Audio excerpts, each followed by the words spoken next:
Shadow cabinet કોને કહેવાય? તમને ખબર શેડો કેબિનેટ શું હોય? કેટલાને ખ્યાલ છે આમાંથી? બહુ ઓછા લોકોને ખ્યાલ હશે કે છાયા મંત્રી મંડળ, આનું ગુજરાતી ના આપણે શેડો કેબિનેટ જ રાખીએ છીએ.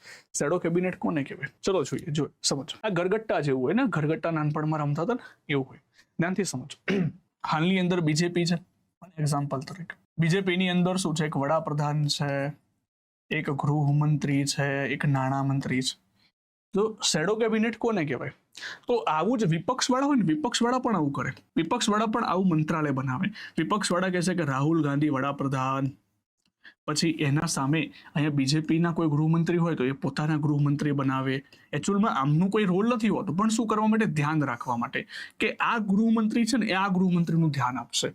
વડાપ્રધાન એટલે કે બને તો આનું ધ્યાન રાખશે. આ બન્યું ને, આને કહેવાય શેડો કેબિનેટ. આવું અમુક રાજ્યોમાં થયેલું છે, જેમ કે મહારાષ્ટ્રમાં થયેલું છે, ઓડિશામાં થયેલું છે. અમુક રાજ્યોમાં આવી રીતે શેડો કેબિનેટ બનાવે. કેમ?